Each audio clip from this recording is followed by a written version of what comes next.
Okay. Hi, everyone. First of all, let me begin by thanking you for logging on to listen to my presentation today on my 20 favorite birds of the Yarra Ranges Shire. I'd feel more comfortable if I was talking about my last expedition to search for snow leopard in the high Himalayas and tell you about the birds, the high Himalayan special birds that we saw and the other mammals that we saw, but the council want me to talk about my 20 favorite birds in the Shire. So that's what I'm going to be talking about today. Because there's only 20 species I'm going to be talking about, it is a much more in-depth presentation. So I will be saying more about each species. So I hope I don't bore you to death. And I'm looking forward to the end, because that's when I can answer your questions that you have. So without further ado, well, first of all, let me talk to you about what have you been doing since I last spoke a couple of weeks ago. I'm sure some of you have been out there looking at birds or looking at birds in your garden, and I certainly have been out there too. And the best thing I have found since I last saw you was an American bird that turned up on a lake that I was bird watching at near to Geelong. So that was quite a surprise to find an American bird in Australia. And here it is. It was a buff-breasted sandpiper. This species breeds in the high Arctic of Canada and the high Arctic of Alaska. And at this time of year, it should be on its wintering grounds in the Pampas grasslands of Argentina. So you can imagine my surprise when I'm walking around a lake near Geelong and find this American bird amongst some of the Siberian birds that winter here. So that's my best find since I last spoke to you. The first species I want to talk about is the musk duck. Just let me say again that all the photographs I'm showing are photographs that I have taken with my $250 camera. This is a male musk duck, and it's a very special species of duck. It looks extremely prehistoric and has evolved very little over many thousands of years. The males have a decidedly musky smell about them, and the odor comes from a preen gland on the bird's rump, and the smell becomes many times stronger during the breeding season. The first person to draw attention to the musk duck while shooting for food was Captain George Vancouver of HMS Discovery. When in 1791 he wrote, "A very peculiar duck was shot, of a darkish grey plumage, with a bag like that of a lizard hanging under its throat, which smelt so intolerably of musk that it scented nearly the whole ship." Now, one of the most remarkable things about this bird is the male's extremely elaborate courtship display. Let me describe this to you. And here's a photograph I took of a male actually displaying. While remaining in one spot, the male kicks jets of water 2 meters and more behind it. It also raises its head, blows its neck and cheeks out, and expands a bladder under its bill to a diameter of 10 to 15 centimeters. It raises its tail feathers and spreads them like a fan over its body. It then sinks low into the water and revolves around, uttering a piercing whistle with each kick. So that's quite a display. Musk ducks feed by diving below the surface of the water and eat many aquatic invertebrates, such as water beetles, water boatmen, freshwater crayfish, water snails, freshwater mussels, a few fish, and even ducklings of other species of ducks, also supplemented with a wide variety of aquatic plant material. The next bird I want to talk about is the very beautiful square-tailed kite. I actually saw one of these just a couple of weeks ago while walking along the Warburton Trail at Launching Place. So if you're walking along the Warburton Trail, keep your eyes open for this species. It is a rare bird throughout the whole of Australia and is slightly more abundant in the southwestern section of Western Australia. I see it occasionally within Shire boundaries, flying slowly just above the forest canopy with wings held in a shallow V, plunging after small birds with legs extended and wings held high. During spring and summer, they often rob birds' nests of young and eggs, often removing the whole nest. In Victoria, it is a summer breeding migrant from tropical northern Australia. And like other species of kites, such as black and whistling kites, this bird does not occur in flocks and is usually observed singly or in pairs.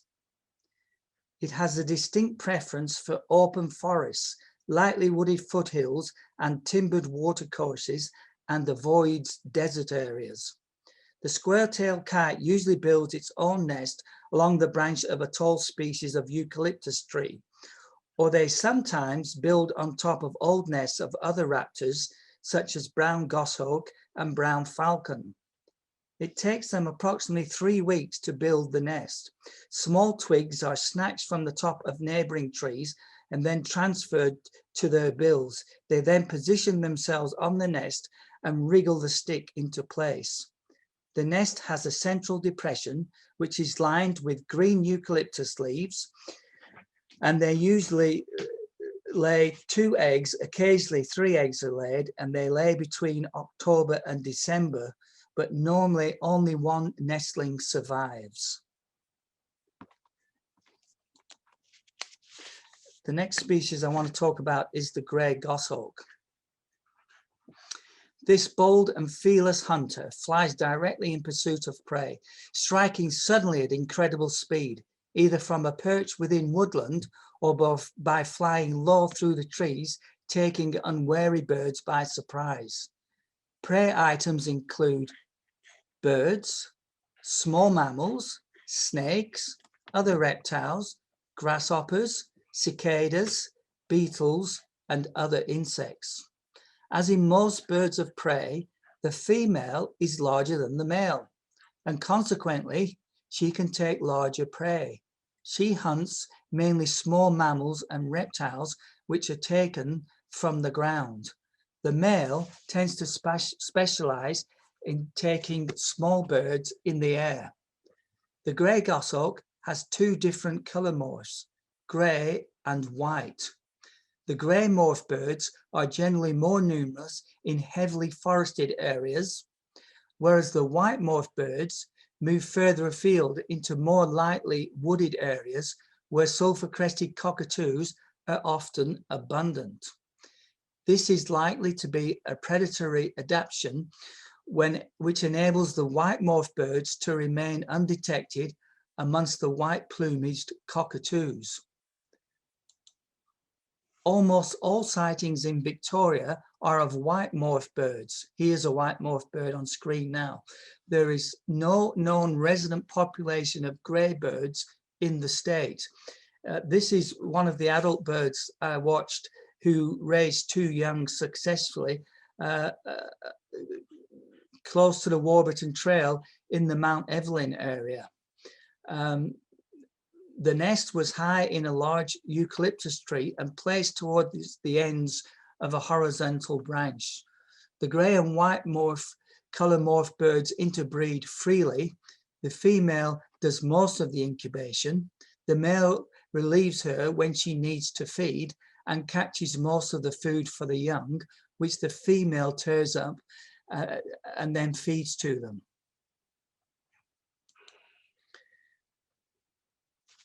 My next favorite bird is the wedge-tailed eagle. And I'm sure that this is a bird that many of you are familiar with. It is a common and widespread bird within the Shire.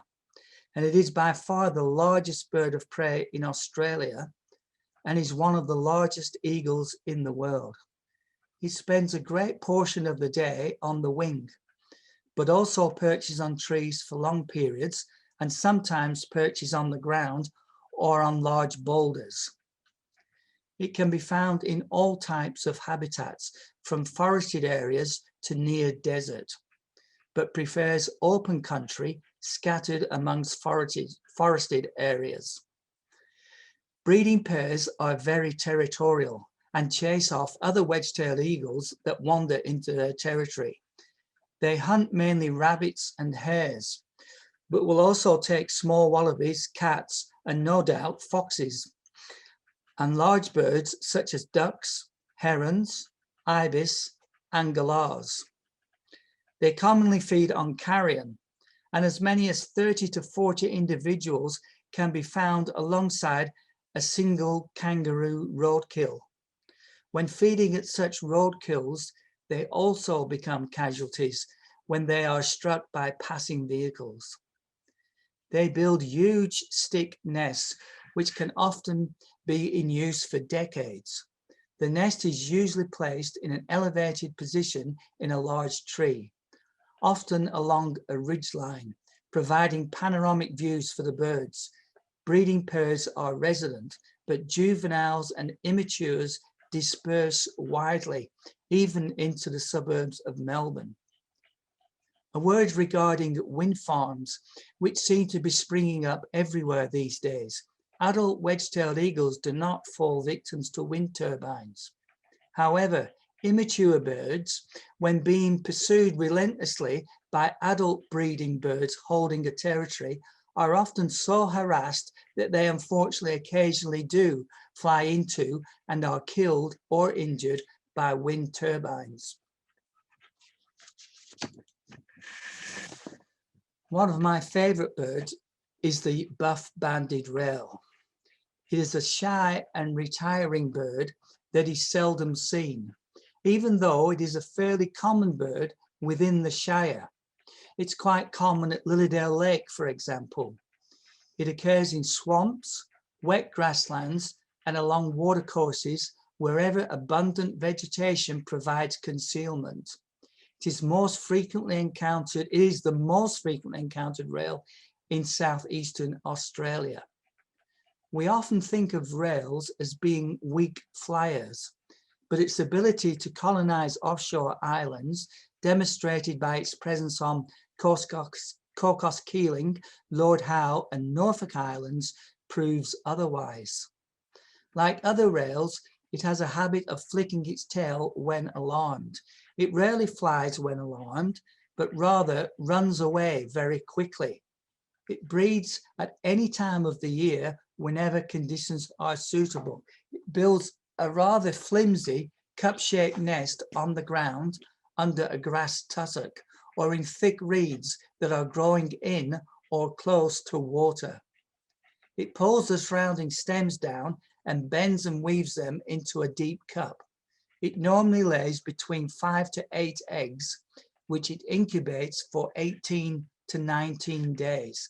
Like most crakes and rails, it is active at all times of the day and night, but is predominantly crepuscular, which means active in the early morning or at dusk. It feeds mainly on crustaceans, mollusks, worms, insects, vegetable matter, frogs, other birds' eggs, and carrion.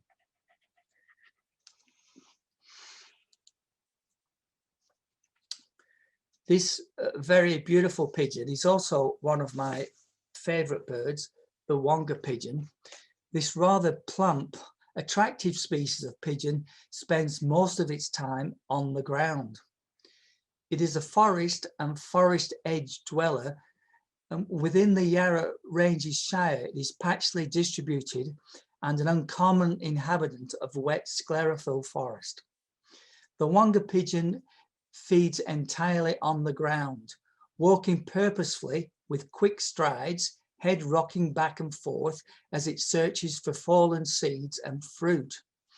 It also scratches around in the leaf litter, searching for snails, small insects, and worms. It occasionally takes fruit from low branches reached from the ground. It often walks long distances usually using the same well-defined routes. Outside the breeding season, the birds are mainly solitary. They can occasionally be observed feeding in small groups or even in large flocks if there is an unusually abundant supply of food. The Wonga pigeon is monogamous, with breeding pairs defending the area around the nest. Threat displays include bowing and clicking while walking towards the intruder. Nests are built in large trees, usually high off the ground, and are a saucer-shaped platform of twigs and sticks lined with small twigs, fine tendrils, and other soft plant material. The Wonga pigeon will sometimes use the abandoned nest of top-knot pigeons or tawny frogmouths. Both sexes incubate the eggs and feed the young. Adults feed the young by regurgitation, and young birds will remain with the adults for some time after fledging, while they learn to forage for themselves. The yellow-tailed black cockadoo is one of my favourite birds, and is predominantly a bird of eucalyptus forest, occurring from sea level right up to subalpine areas. It breeds high in the mountains, and following the breeding season, large roving flocks disperse to coastal Banksia woodlands, heathland, pine plantations, and city parks. They feed extensively on the larvae of wood-boring insects, such as cossid moths and beetles. They gouge trees to a depth of many centimeters with their powerful bills in order to extract the plump larvae. It is believed that this food source makes up the major part of the bird's diet. This food is supplemented by seeds of eucalyptus, Banksias, Hakeas, and Grevilleas, as well as the cones of introduced pines. The birds nest in tree hollows high above the ground. The female starts incubating as soon as the first egg is laid and sits without a break for the 4 weeks the hatchlings take to emerge. The male feeds the female 2 to 4 times a day during this period. The female normally lays 2 eggs, occasionally 3. There is a 4 to 7 days interval between the 2 eggs being laid. Normally, only 1 egg hatches. If both chicks hatch, the younger, smaller chick is usually unable to compete for food and is neglected by the parents and dies. Only rarely, if food sources are abundant, are both chicks raised successfully.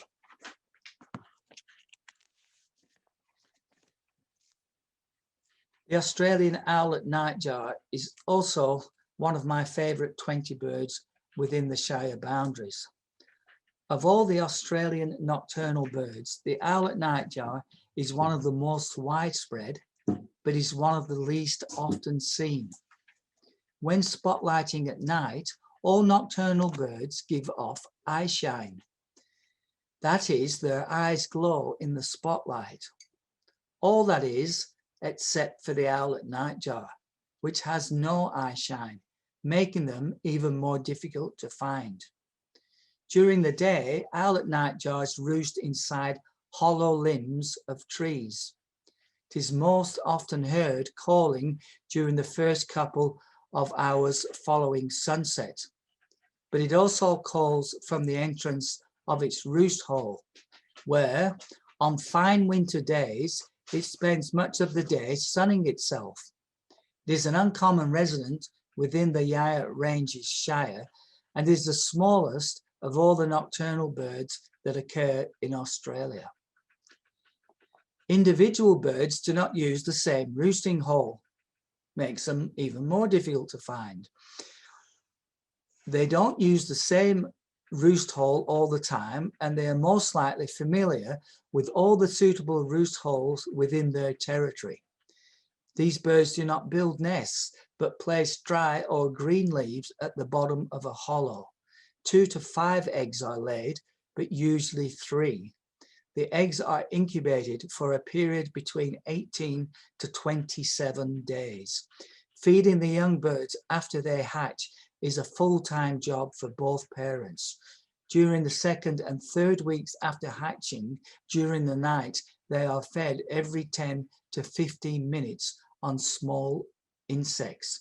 I'm just going to play the call now of the Australian owlet nightjar because it is one of my favorite calls. And I want you to imagine you were one of the first pioneers living in Australia, come out from England. You don't know the local bird calls. You're out at night and suddenly this bird starts calling. I think it would frighten the daylights out of you.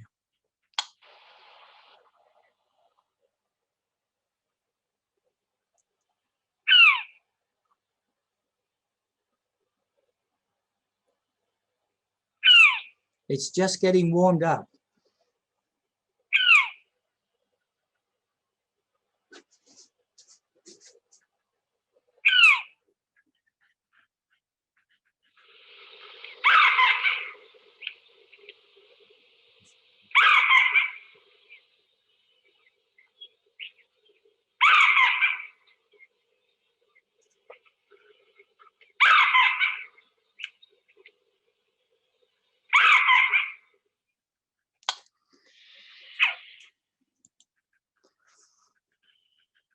The azure kingfisher is also one of my favorite birds. I think it's stunningly beautiful, and it spends much of the day staring down from its perch on a low bare branch, rarely more than a meter above the river. Quiet and with intense concentration, the bird will sit for an hour or more looking into the water, its head bobbing occasionally if it becomes a little excited.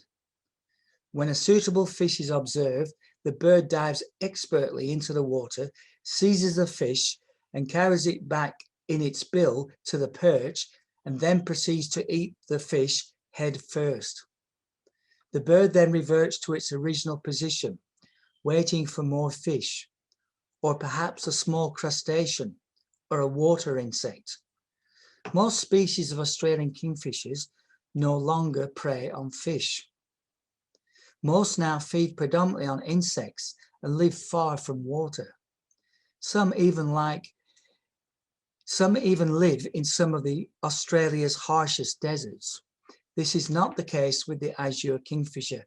It is never found far from water and is usually found amongst the branches of an overhanging tree. The nest is a tunnel which both sexes excavate in the bank of a stream. The tunnel can be up to 1 meter long and it is enlarged at the end into a small chamber. The birds give their nest a loose lining of fish bones, fish scales, the remains of crustaceans, and occasionally the wing castings of water beetles. Both sexes incubate the eggs and feed the young. Everybody's favorite is the superb lyrebird, one of the largest birds in the world, and also it has the largest lungs of any species of bird in the world. And if you're fortunate enough to get close to one of these birds when they're in full song, it is quite deafening. They do make a very loud song.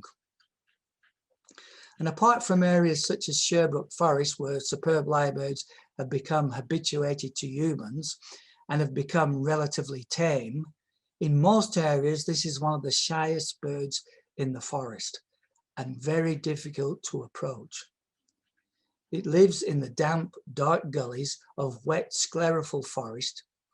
It is renowned for its outstanding ability to mimic almost any sound, and the calls of most birds of the forest are imitated, as are many other sounds, from barking dogs to car alarms to mobile phones. It is also famous for its stunning courtship display. The male displays on a mound of scratched earth. He spreads his long tail in a fan and throws it forward right up over its head, concealing its body beneath the beautiful filaments. He then vigorously vibrates his long tail feathers while prancing, strutting, and jumping about on the raised mound. It is a breathtaking spectacle, and its shimmering tail lights up the dark forest. And like most birds of this area, lyrebirds breed in the middle of winter. The male will mate with several females, and she alone builds the nest, incubates the eggs, and cares for the young. Lyrebirds search for the food by scratching amongst the leaf litter, first with one foot and then with the other. Superb lyrebirds feed on insects, spiders, worms, and occasionally seeds. Birds tend to forage alone, but females and young males may be seen feeding together. I now want to play to you the call of the superb lyrebird. Many of you will be familiar with it, but some of you won't be. But whether you're familiar with the call or not, it's very impressive. Again, it takes a little while for the bird to warm up.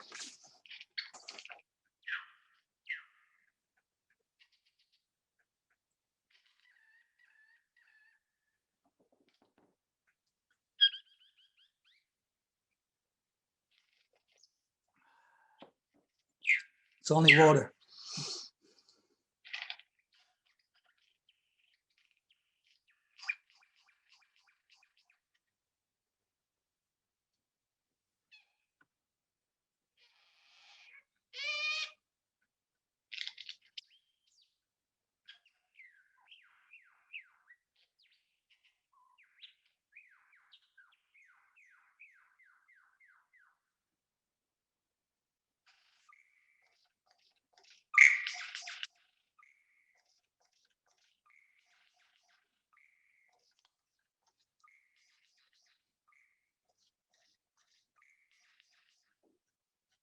I think you'll agree with me that that's quite a spectacular call. The next species I want to talk about is the flame robin. And this is listed by the International Ornithologists Congress as a near threatened species.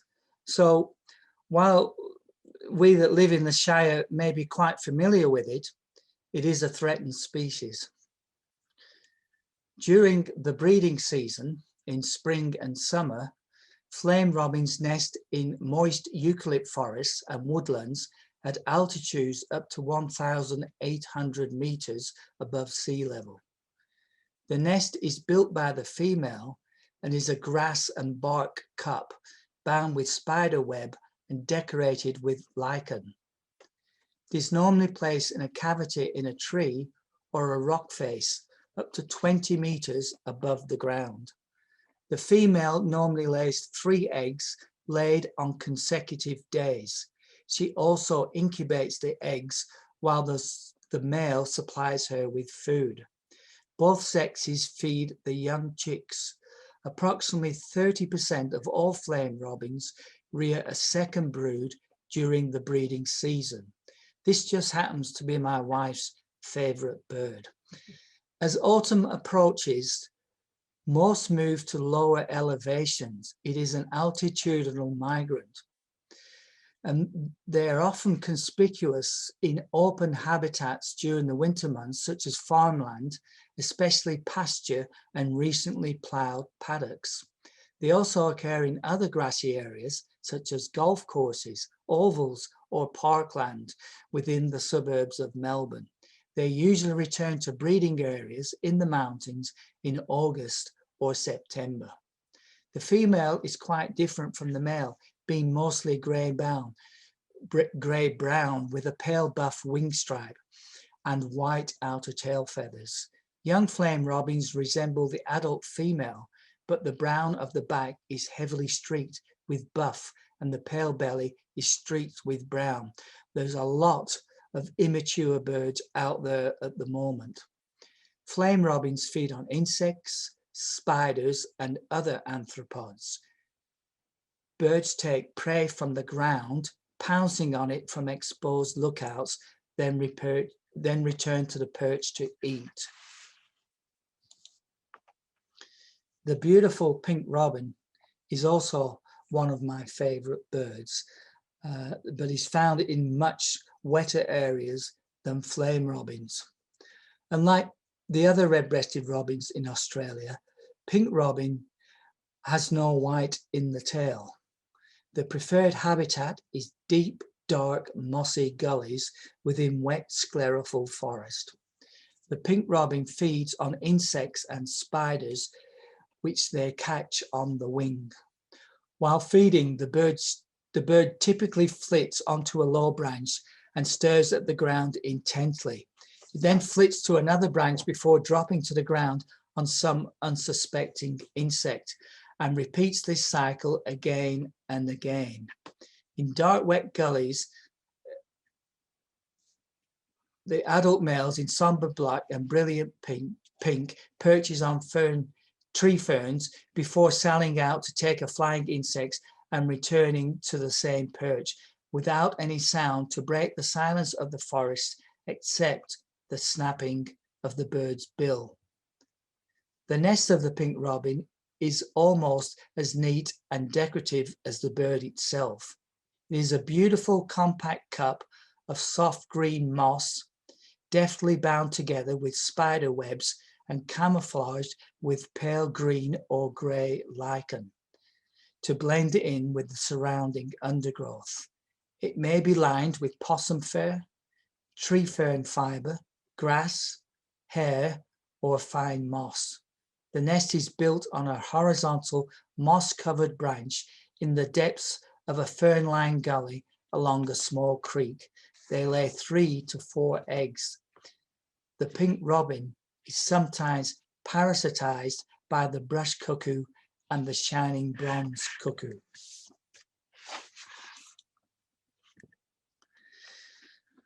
I'm sure that many of you that are bird watchers or that go out bushwalking in the forest will have heard the call of the eastern whipbird, which I'll play at the end of my chat on this species. It is one of the most shyest birds in the forest and is far more often heard than seen.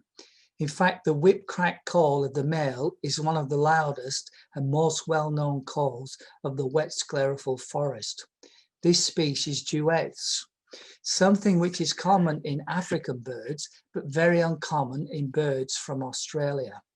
The male utters the well-known whip-crack, hence the name whipbird, and the female replies immediately with a much softer choo-choo call added at the end. So when I play the tape of the bird's call, listen for the female responding after the whip crack.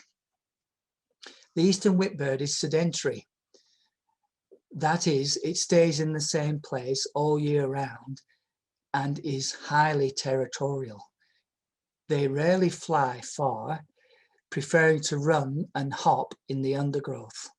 It feeds on insects and spends much of its time on the forest floor, turning over leaf litter with its powerful legs and feet, hoping to expose insects and their larvae. The nest is a shallow, bulky cup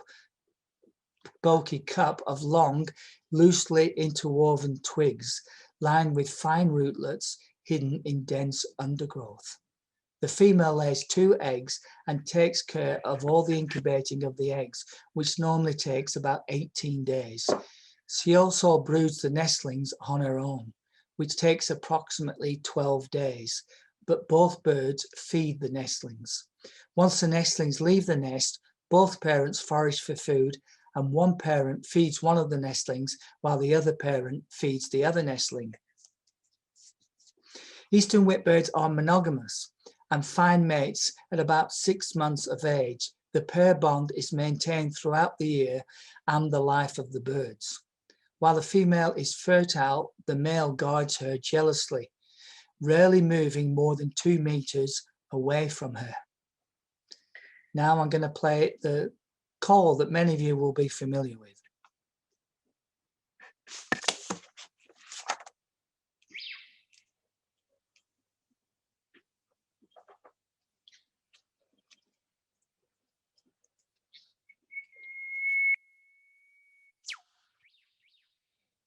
heard the female respond.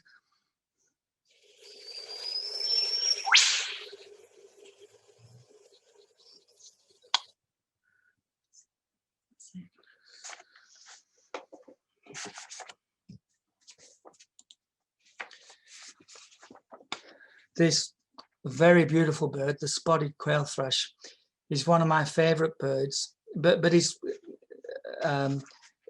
quite shy and an uncommon inhabitant of the Yarra Ranges Shire. And during the COVID lockdown, when I wasn't allowed to travel very far, along with everyone else, of course, I birded closer to home within the Shire boundaries and actually found it in areas where I'd not found it before. And spotted quail thrushes are particularly habitat specific, only occurring in dry, open sclerophyll forest and woodlands, inhabiting stony ridges and slopes. Don't look for them in the valleys, they won't be there. They're always on the stony ridges. The spotted quail thrush is both extremely wary and very elusive. However, during lockdown, I found it to be more common than I thought it was. Its cryptically coloured plumage enables the bird to fade into its surroundings. However, it is one of the most beautiful birds in our region. The female alone builds the nest, incubates the eggs, and broods the nestlings. Once the young hatch, the male shares in the duties in feeding them on a variety of insects, including large grasshoppers, small lizards, and seeds. Adult birds also eat caterpillars, beetles, and grasshoppers, which they pin to the ground with one foot and pull to pieces before being eaten. Foraging birds walk over the leaf litter on the forest floor in a slow, meandering walk or crouching run. When disturbed, they prefer to hide rather than take flight. Very few nests have ever been found of this species. The few that have been found are all placed on the ground in a tussock of grass, often at the base of a tree.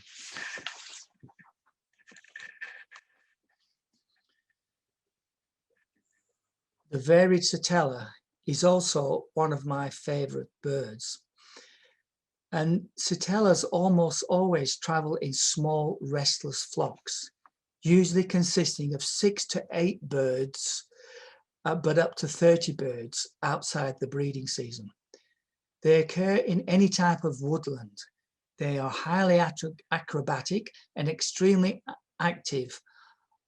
On alighting on a tree, they scurry in all directions, often moving downwards or hanging from the underside of twigs.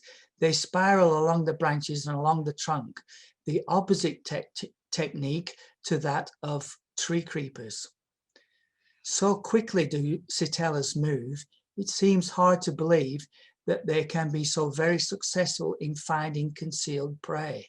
However, with their sharp, wedge-shaped bills, they expertly prize away strips of bark in search of beetles, bees, bugs, and spiders. Outside the breeding season, they often join mixed species foraging flocks. Sitellas form cooperatively breeding groups, consisting of a primary breeding pair and a varying number of helpers, commonly from 1 to 7 birds. At least some of the helpers are the young birds from the previous brood. The helpers assist with building the nest, feeding, incubating, and brooding. They feed nestlings, remove facial sacs. They also defend nestlings for potential predators. Sitellas roost in tight clusters or huddles of up to 11 or so birds. Nesting can occur at any time of year, and the nest is placed high in a tree in a small vertical fork. The nest is made of bark, spider egg sacs, and spider web, and shingled with small strips of bark bound together with spider web, which means that the nest is so closely resembles the supporting branch that the nest is very difficult to detect. The nest is normally lined with spider egg sacs, soft bark, moss, and sometimes wool, fur, or feathers.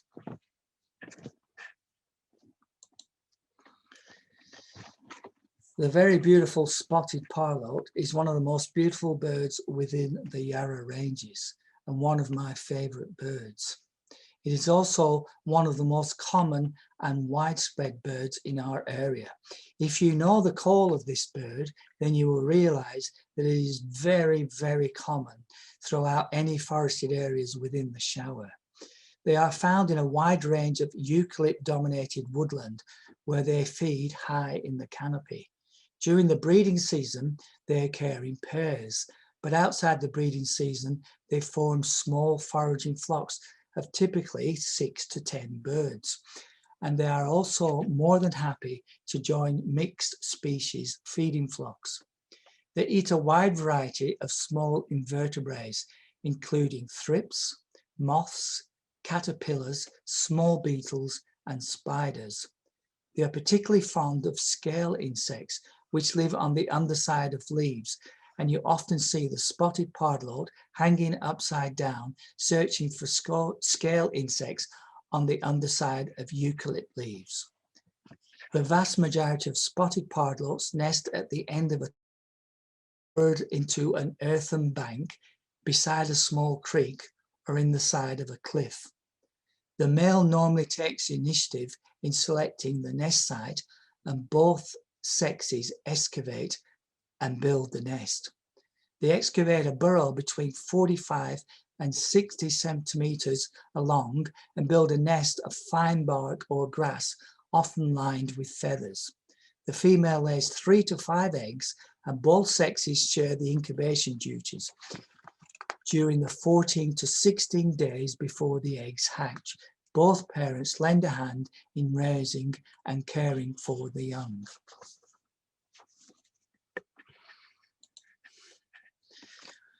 The olive-backed oriole is a favourite bird of mine and is a summer breeding bird in the Yarra Ranges Shire, where it is an uncommon migrant. The bird's predominantly olive green plumage blends in very well amongst the leafy canopy of the eucalypt woodlands where the birds choose to live. This makes them very difficult to see, and they would largely remain undetected if it were not for their very loud and distinctive call, which betrays their presence. The bulk of their diet is made up of a wide variety of small native fruits, but they also eat insects by gleaning them in the foliage and occasionally catching them on the wing. They build a deep cup-shaped nest of bark strips, leaves, grass, and other soft plant material, suspended from a thin branch in the outer foliage of a tall eucalypt. What we think is happening with this species is as follows. Birds that breed in Victoria and southern New South Wales migrate to southern Queensland for the colder winter months, replacing the birds there that breed in southern Queensland who have already flown to northern Queensland and the Transfly region on the south coast of Papua New Guinea, where they spend the colder winter months. We think this is a pattern that many species of migratory birds follow. I also want to play the call of the olive-backed oriole so that if you hear it, you'll know who's making the call.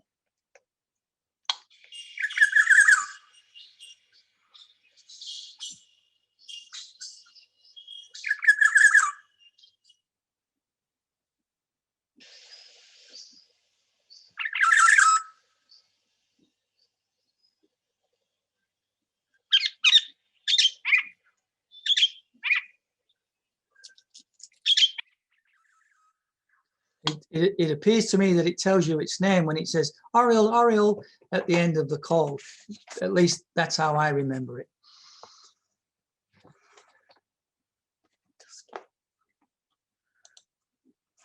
I'm getting towards the end now, but one of my favorite birds is the dusky wood swallow.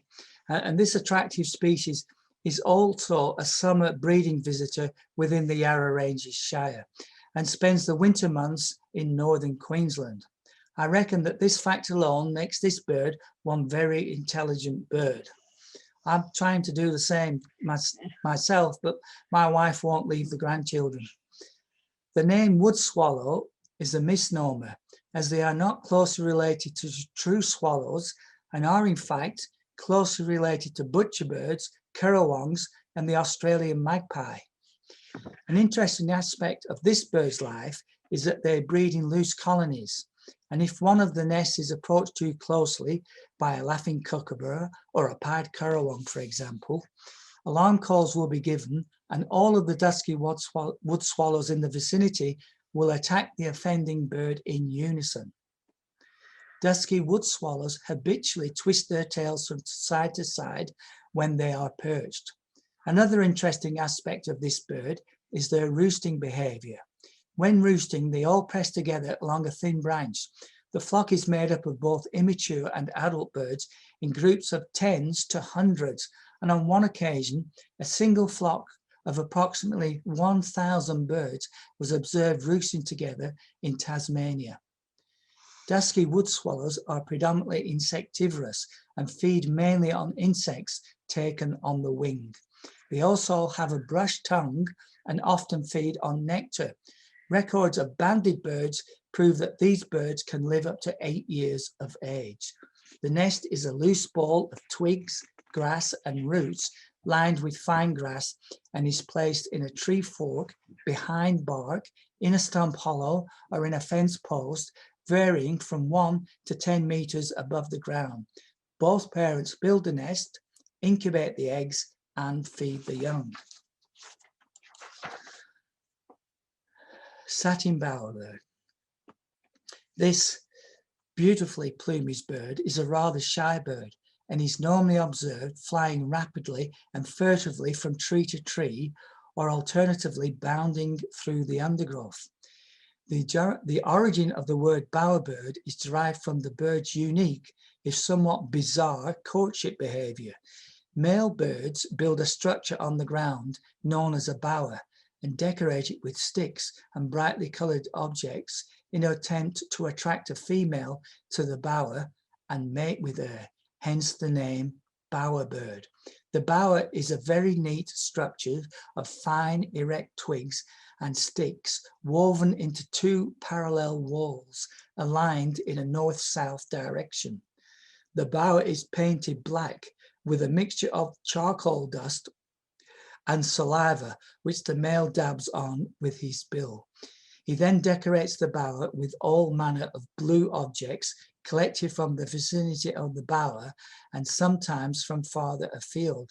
These odds and ends may comprise feathers from parrots, flowers, fruit, and butterfly wings, as well as artificial items such as ballpoint pen tops, matchboxes, toothbrushes, clothes pegs, and bottle top lids. These much desired objects are meticulously arranged around the bower to ensure that he has the best looking bower in the area and attracts the lion's share of the females. Bowerbirds are polyandrous, meaning that several females mate with one male, and competition between males to mate with as many different females as possible is intense. All the adult males steal the blue trinkets from each other's bowers with the aim of ensuring that they have the best looking bower. A bower is not a nest. It is constructed for only one purpose. This is where the mating takes place. Once mating has taken place, the male's role is complete. He is not required to help at all in raising the young.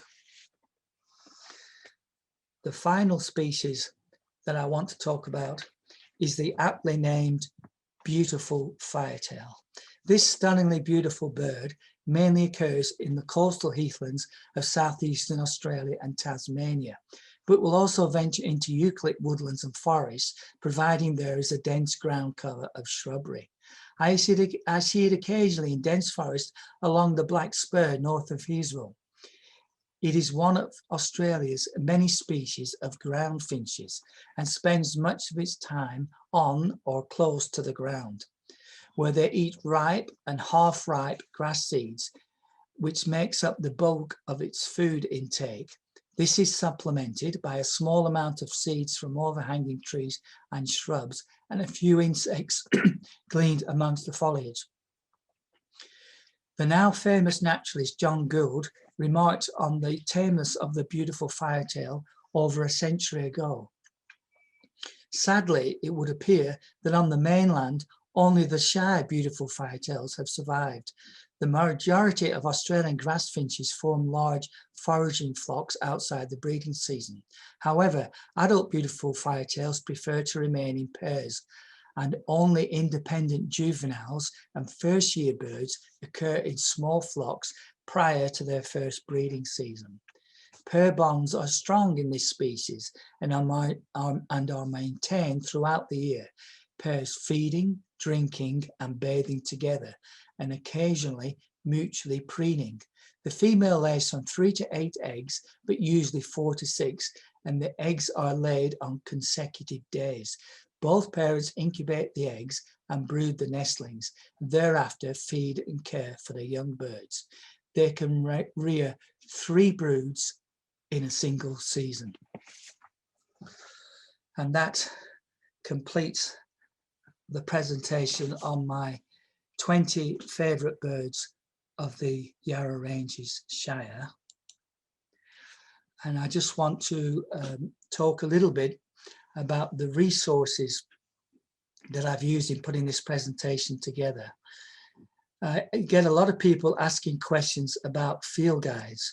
Which field guide do I recommend? There are half a dozen field guides on Australian birds. The field guide I recommend is the Australian Bird Guide by the CSIRO, with about 6 contributing authors.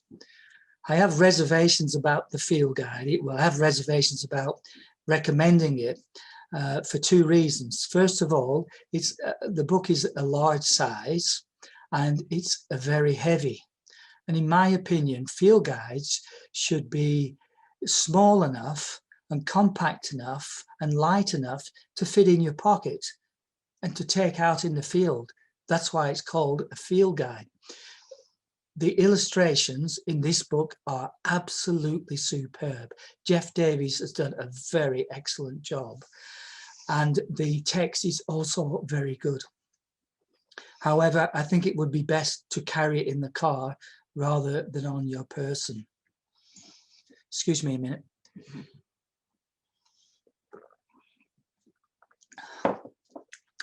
I also get asked about apps. There are a few field guides that you can download from the App Store, which you pay for. There is one that is free. It's called Australian Bird Sounds, completely free of charge. You can download that from the App Store. Birds of Australia by Michael Morecambe is a field guide as well as the bird sounds. I want to recommend a very small but very good book called The Birds of the Yarra Catchment by Peter Mason. And copies are available from BirdLife Australia Yarra Valley branch, and Warren Cousins is the convener, and his telephone number is 042 57 689 42. This book by Peter Mason is very well done, and it gives you all the best birding areas within the Yarra catchment, and I would recommend it to anyone. I want to talk a little bit about binoculars. Since I spoke to you a couple of weeks ago, I've sold nearly 20 pairs of the binoculars that I'm selling. I am selling 10 by 40 roof prism binoculars for $300 plus GST. It is exceptional value for money, and these binoculars are as good as the top branded binoculars that you will pay thousands of dollars for. I use a pair of binoculars that cost me $4,500, and the binoculars I am selling are as good, if not better. I know that sounds surprising. I find it hard to believe, but I assure you that it is the case. So if you are in the market for a new pair of binoculars, phone me on the numbers below. I also want to talk a little bit about the BirdLife Australia Yarra Valley branch, which meets in Healesville. I am a member, have been for many years. I attend meetings when I can. They meet monthly, I attended the last meeting. There was less than 20 people but there, which is a great shame because it's a wonderful branch. They're wonderful people that are members of the organisation. They have regular outings where they take you birding to various places around the area, and I thoroughly recommend that you join the branch. You'll get many, many hours and many years of fun as members of this tremendous organisation. And now it's question time, which I know you've all been dying to ask questions. You're only allowed to ask questions that I know the answers to. And while we're listening to questions, while I'm listening to your questions, I've put up a slide of my favourite bird in the whole world, the Andean cock of the rock. And as the name would give you a hint, it occurs in the Andes Mountains of South America. And it is an extraordinary looking bird. I think you'll all agree with me. And it's been my favourite bird since I was a small boy. My family didn't drink tea. I know it's absolute disgrace, an English family that didn't drink tea. But fortunately, my grandfather did. And one of the tea companies used to put pictures of birds in with the tea. And he used to save them for me because he knew I was a bird watcher.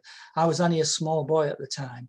And one day, one of the packets of tea contained a photograph of this bird. And I said to my granddad, when I was about 8 years of age, one day, granddad, I'm going to see this bird. And he laughed at me and said, yes, I hope you do. Well, I've seen it quite a few times. And whenever I do, I always think what a beautiful bird it is. And I always think,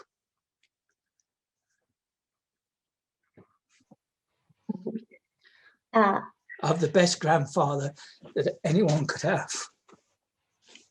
Okay, I'm right. Thank you so much, Chris. That was so informative. You've got such a wealth of knowledge. It's amazing.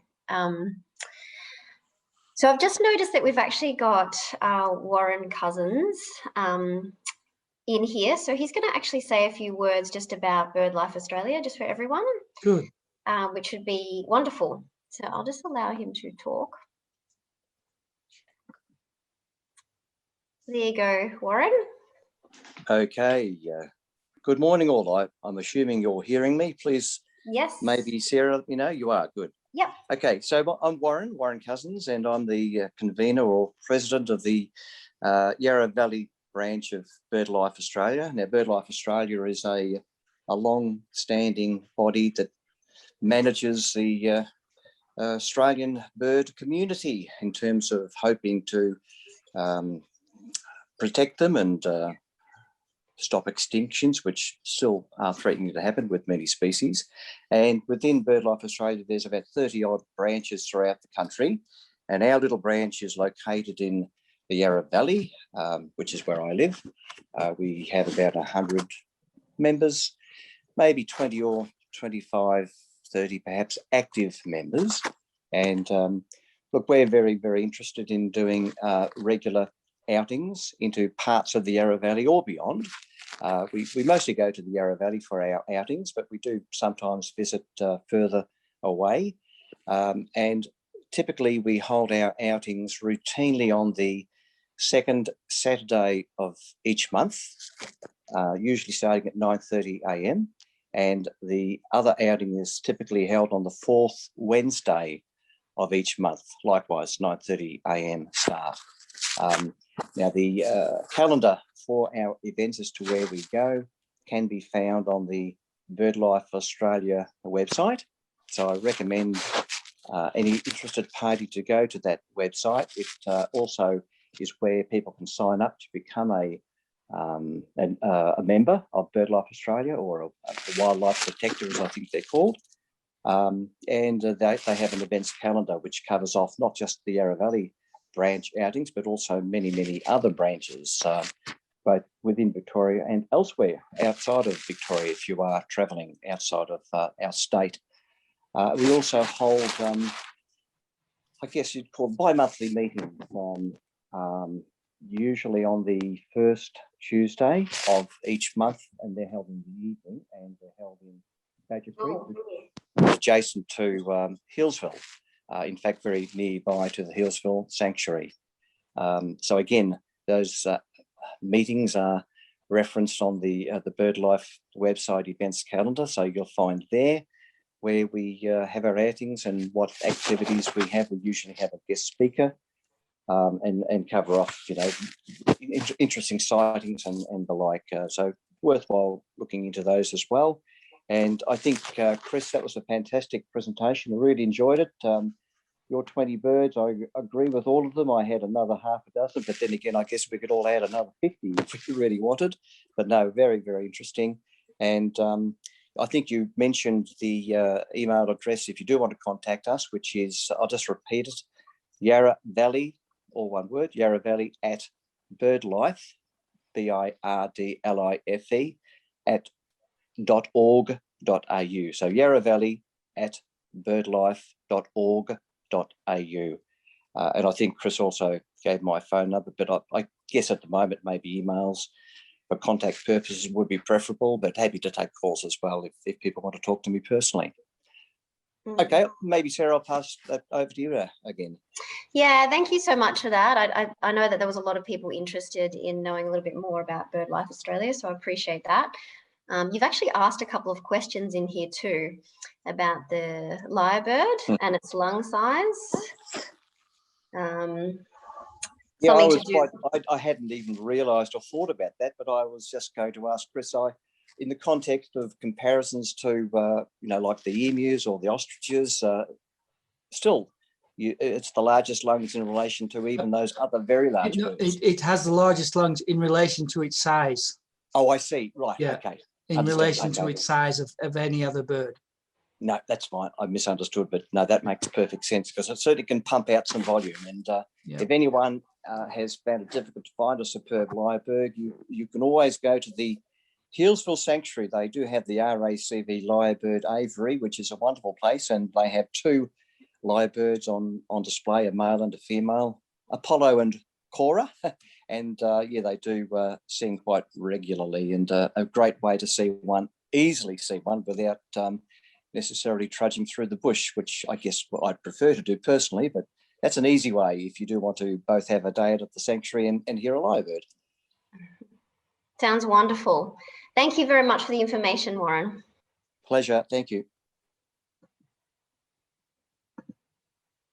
All right, so we do have a couple of questions, Chris. Yep. I actually had one question. Where do you find the azure kingfisher in the Yarra Ranges? You can find it along the Yarra River that meanders through the ranges. It's probably your best source to look for it. You can even find it in the smallest of streams. I'm very surprised when I see it in a stream that may be only 2 feet wide. They don't need a lot of water.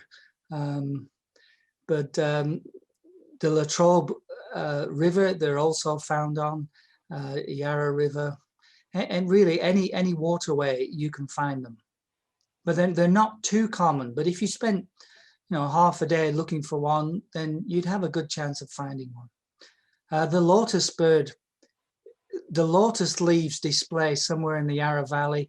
A friend of mine, Raj, he sees them there. Some people will know where that is. Okay, thank you for that.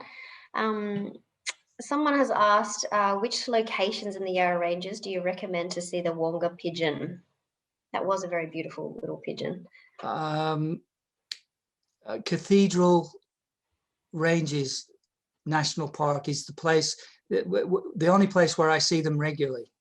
So the Cathedral Ranges, many people will be familiar with that area, and Wonga pigeons are not uncommon in that area. That would be your best place to look for them.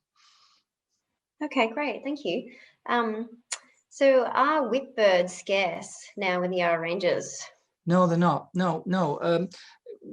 During the COVID restrictions, I often walk the Warburton Trail, which I hadn't done much of before, I must admit, and bird watching, because we were only allowed to drive 7 kilometers or something. So it was if 7 kilometers from my home can get me to the trail. Doesn't, I'm not telling you how many kilometers I walked, but I find lots of species along there, and it's a very good way to see birds, because you have a mixture of open farmland and also forest and woodland. What was your original question? You know, are the whipbirds scarce? Oh, and sorry, yeah. So in between, let's say in between Mount Evelyn and Wandin, which is not that far, there's at least 4 pairs. And if you walk beyond that, there's another 4 pairs in the next stretch. So no, they're still a common bird, and they're just shy birds. So you hear them, but you may not see them. I've heard them many times, but never seen them. So it was wonderful to see the picture. Who was the first European person to see the musk duck? Well, the first person to record it was the skipper of the HMS Discovery. I'm trying to think, can't remember his name now. But he was the first one that recorded it, and he recorded it because he shot it for the dinner plate. They were going to have roast duck that evening. I'm sure it was only the officers' mess that got the roast duck. I don't think the able seamen got roast duck, but the officers would, and that was when it was first recorded, when it was shot for the dinner. But it had such a musky smell that it was probably a little off-putting. I didn't know that, so it's interesting to know they had that smell. A few people have asked just to get your contact details for the binoculars. So again, like I said, the last session, we'll send out the recording of this, and then you'll also be able to get Chris's contact details.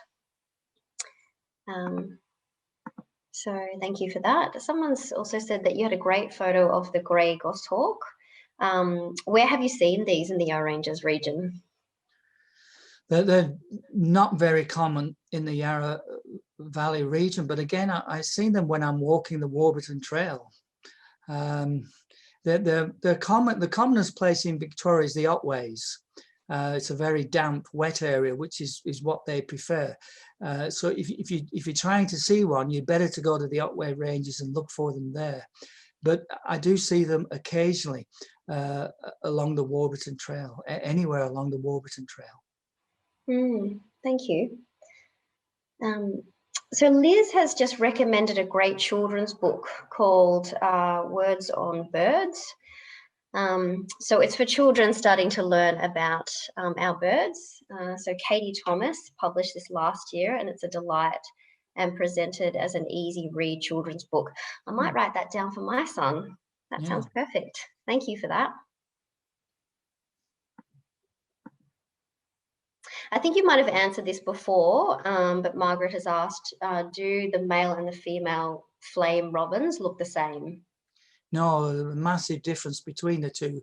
The male is black on the upper parts with white wing bars and brilliant orangey red on the underparts, but the female is very drab, just sort of brownish grey above and below. And the reason that females are in many species, not all species, but in many species are comparatively dowdy and browny greys, because they spend the majority of the time sitting on the nest, incubating the eggs and brooding the nestlings. So that's the reason why. And you've got to remember that males have to attract females. So in the birding world, it's much like the human world. There's 2 ways. One, you either have to have a very beautiful plumage, like this Andean cock of the rock that's on screen, or you have to have a very good singing voice, which is, for example, the best singer in Europe is the common nightingale, but it's a very plain brown looking bird because it attracts mates because it sings well. So I can't sing well, and I don't particularly present very well, but I could dance on the dance floor. So that was how I attracted females. But yeah, that's why females are often not brightly coloured. Yeah. So Suzanne's asked 2 questions. Where is the best place to go in the Yarra Ranges to see a pink robin? Yeah. Pink robins are hard to find in the Yarra Ranges, and they're easier to find in winter. During the winter months, the birds spread out. So during the summer months, they breed in wet forest, in wet gullies within wet forest. But during the winter months, they'll spread out a little bit more, especially the immature birds. The immature birds could literally turn up anywhere. They could turn up anywhere in the Yarra Ranges in winter, but still there'll only be small numbers. But small numbers of first-year birds in the drab plumage, unfortunately not in full breeding plumage, do turn up occasionally within the Shire boundaries. Okay. And he's also asked, which part of the Warburton Trail do you usually walk along, Chris? I prefer the section from Mount Eveling eastwards towards Yarra Junction and Warburton. In that anywhere really between Mount Eveling and Warburton. I have walked the opposite direction from Mount Eveling to Gruyere, but that's mainly farmland. So the birding is better from Mount Eveling eastward. Yes. Okay. Thank you. Just beware of the cyclists. Yes. Sophie has just asked if these were your photos, and I think someone's replied that yes, they were. Yes, they're my photos. Yes, taken with my very inexpensive camera. So don't let people tell you that to take good photographs you need very expensive lenses and cameras. That helps, but it's not 100% necessary. If you have patience with an inexpensive camera, you can get good photographs. Yeah, that's really good to know, so you don't have to pay a fortune. So where can you find the owlet nightjar? That was a really interesting bird. Mainly in more open dry country. I do find it in rainforest in other parts of Australia, but in this area they definitely prefer more open dry country. For example, in Victoria, if I was wanting to find an owlet nightjar, I would go up to the Mallee in the northeast. In that or any dry woodland in that Mallee area will have them. Any dry woodland in the areas around Swan Hill will have them. Areas around Echuca, they will have them. But even in the Yarra Ranges side, if you can find some dry open woodland, there's a good chance that they'll be in there as well. They're in the Yuyangs, for example, which is west of and a little north of Melbourne. But any sort of dry open forest, they'll be around. And sometimes you can get lucky, and just walking in daylight, if you walk near one of the nests, they'll come and sit outside the nest and have a look at you. And they may fly off, they may not. Yeah, that's really interesting. So they're not nervous. That photograph I showed you, which I actually took in the Swan Hill area, was a bird that I was just walking along with a couple of birding friends, and it came out the hole and just sat there, and I photographed it. It was as simple as that. I wasn't even looking for them. I was just walking along, looking at birds in general. Yes. I had one in the Yuyangs that when I was taking bird watching tours around Australia for British and American clients, I would take them to this tree and I would say, "Come on, come out. I've got some people who want to see you." And he'd come out of the hole and just sit there, and people could see him. But unfortunately, there was a bushfire, and the tree was destroyed in the bushfire. I'm sure it moved somewhere else. Okay.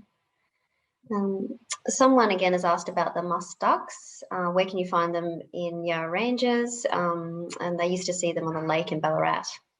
Yes, they're very common on that lake in Ballarat. I think it's Lake Burrumbeet, I think, or something like that. But yeah, they're very common right in the centre of Ballarat on the In big lake. Wendouree. Oh, it's Lake Wendouree, that's it. It's Lake They're very- Wendouree, yeah. So my very- mum walks around there all the time, so I have to tell her. Oh, okay, good. Well, they're very common on Lake Wendouree. Yeah, along with little grass birds are very common in the reeds. But also they occur on Listerfield Lake and other areas of large waterways. They do require large areas of open water. You won't find them on small areas. They're particularly common, if anyone's very keen to see them, particularly common at the Western Treatment Plant in Werribee. But any large areas of water will have them. Okay. Someone's just asked about cameras again. What do you recommend? I think you might have already said that in your last presentation. I did, yeah. I use a Canon SX50HS. That's what I use. It's been superseded now, but it's called a bridge camera, and all the large camera manufacturers make bridge cameras, and with patience and just a tiny bit of skill, you'll get the same photographs that I get. And they're beautiful, beautiful photos. Someone's asked, are you currently doing any research or info seeking with local birds at the moment? Not at the moment, I'm not, no. No, okay. So it looks like we've just got a couple more questions and we've only got a couple more minutes to go. Yep. Someone's just made a comment that they had a goshawk feeding on a dove in their backyard in Chirnside Park a few years ago, and you identified it. Oh, did I? Oh, good. Can't remember, but I'm glad that I did. Yeah. In fact, I was looking on the internet just a few days ago, and a white morph of a grey goshawk was photographed in someone's porch or sat on a settee, and I suspect it was a young bird from the nest that I'd been watching this spring. So they will raid chicken coops. So sometimes collared sparrowhawks, brown goshawks, grey goshawks do somehow get inside chicken coops.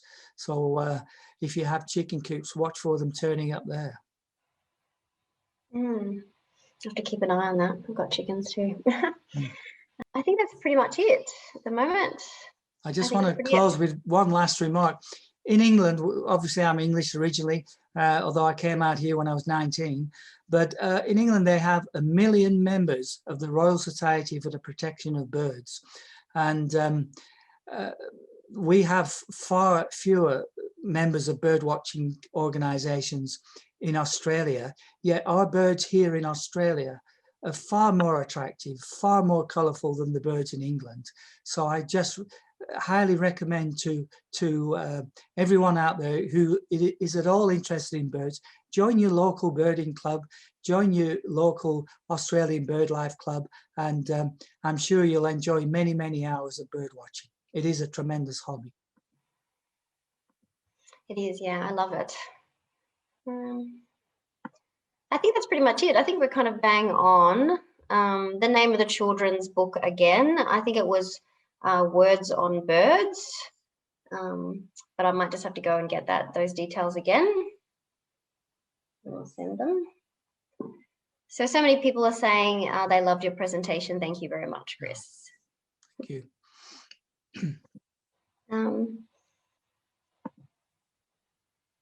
I think that's it. Thank you very much for that. I really appreciate your time. And just the last thing just to mention is that we're going to send out this information to everyone.